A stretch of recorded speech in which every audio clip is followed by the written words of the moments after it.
Oh, hello, this is Tak Chung from Walk with Tak.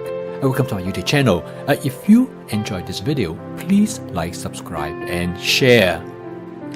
In this video, I'm going to demonstrate to you how to make home cooking creative and fun by making small changes to a template that you are already familiar with. I'm also going to introduce to you a new kind of tofu that you might not be familiar with, but I think you will really enjoy it. And this tofu is known as soy tofu puff. A soy tofu puff is really a kind of a fried tofu, but however, it is fried in such a way that it's almost like a sponge.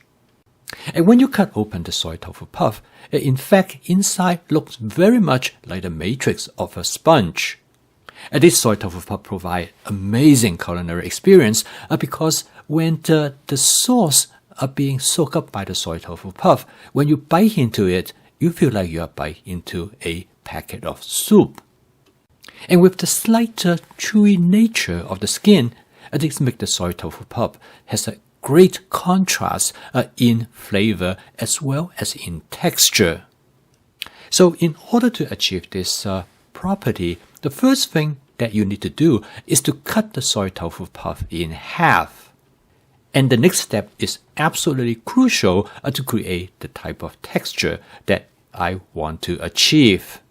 This is the step that you're going to hydrate the soy tofu puff by soaking it in boiling hot water.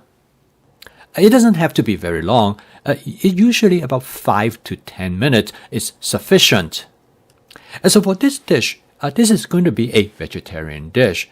I'm going to cook it with eggplant, broccoli, and tomatoes. Now with advanced prepping, I already have the eggplant, the broccoli, as well as the tomato in my refrigerator. All I have to do is to get them ready and set them on the countertop. I cannot tell you how important advanced prepping is, at least for me, to make home cooking both fun as well as creative. To me, efficiency of home cooking is absolutely critical because I do not want to spend any more time than it is necessary. I always try to make improvement to make my home cooking as speedy as possible. And the reason is simple because if I know I can put a meal on the table in 20 to 30 minutes, it is more likely for me to decide to cook rather than have fast and processed food. I'm going to cook this dish in my Cucina 14-inch stainless steel wok. I'm going to start out with about 1.5 tablespoons of cooking oil. Now, I use canola oil. However, you can use any oil that with a high smoking point. Now, to cook this dish, all I have to do is to heat the oil hot enough so that I can add the food ingredients to it. And to cook this dish, I do not need to spot season the wok because it is not important for the wok to have a non-stick cooked surface because vegetable will not stick to the wok anyway. So there are a lot of nuances in stir frying as demonstrated in this case. The first step in cooking this dish is to add the eggplant.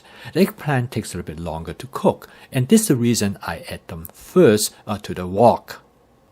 Now, in order to create a nice soft texture of the eggplant, you need to have enough oil to saturate the eggplant. Right after that, I'm going to add the broccoli to the wok. There's a reason in adding broccoli together with the eggplant because they're going to have very different texture. After I cook the eggplant, they're going to be nice and pillowy soft, whereas the broccoli will remain crisp. Now, one thing you notice that there are hardly any oil left on the surface of the wok because the eggplant as well as the broccoli has soaked up all the oil. When that happens is that the ingredients will get burned because without the oil, the temperature of the wok becomes very high. So I add just a little bit of oil to coat the surface of the food ingredients because I want the ingredients to be coated with oil so that the Maillard reaction can take place.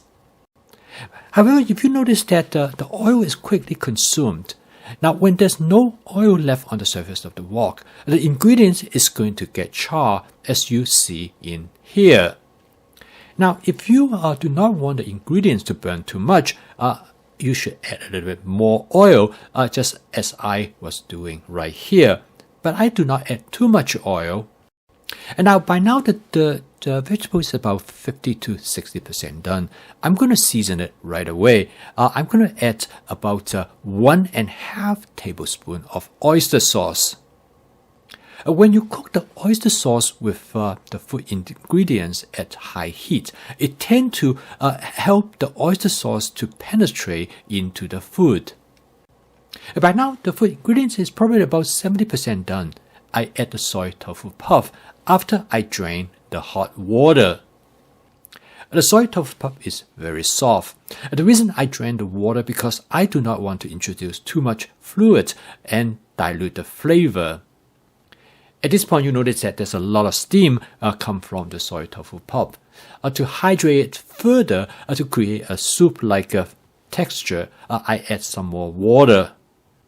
Once the water combined with the sauce, it starts to be absorbed by the soy tofu puff. I continue to make adjustments by adding more water. I want to there a little bit of water to left on the surface of the wok. But it is important not to add too much water because you want the sauce to be sufficiently concentrated to provide the flavor. And by continuing stir fry it, I'm going to evaporate the water. After a quick taste test, I add some more oyster sauce. And this is part of the process of flavor chasing. I continually monitor the flavor of the dish so I can make adjustment accordingly. Now, how much sauce that you want in this dish is very much a personal preference. I usually do not like too much sauce because if I have too much sauce, the flavor tends to be diluted. This seems to be just the right amount of sauce that I need. And as far as concerned, the flavor is pretty good. I'm going to adjust the flavor a little bit. I'm going to add about 1 tablespoon of a kung pao sauce that comes from Panda Express. As I have discussed in previous video, that using different sauce combinations is a great way to adjust the flavor of your dish. A lot of time by using, first of all, hoisin sauce and oyster sauce as the foundation, you can make finer adjustments using additional sauces. The final ingredients I'm going to add to the dish is some cherry tomatoes. The cherry tomatoes provide an interesting texture. I'm going to cook them very lightly, so when you bite into them, they will provide a nice burst of tomato sauce, and that really make the culinary experience much more exciting and engaging. This dish is a wonderful example to demonstrate how you can construct a dish depending on what your preference is, to create the type of flavor contrast, to make the vegetable dish far more interesting than otherwise. So, for example, this dish, you have the eggplant that cook in such a way they almost can melt in your mouth. But then you have the broccoli that the stem remain to be crisp. When you bite into it, it gives you a very refreshing flavor. But then on top of that, the tofu provide an entirely different experience because when you bite into it, that soft soup-like characteristics. And finally, the cherry tomatoes add a great deal to the flavor of the dish. I really enjoy this dish because of these reasons. And this dish can go well with many different types of carbohydrates. You can use this dish to eat with just plain white rice, or you can use this dish to go with spaghetti pasta, or specific rice noodles, or sweet potato noodles. When you use my fast cooking system, you not only make your home cooking efficient so it can become your daily routine, but more than that is that you can be very creative and using template-based cooking, advanced prepping, and stir frying, this will allow you to achieve flavor chasing, so you can create dish with the flavor that you love and enjoy.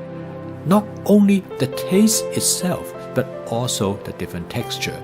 And vegetable is one of the best way to create that kind of dishes. To learn more about the fast cooking system, you can subscribe to my YouTube channel. So keep on cooking. I will see you tomorrow.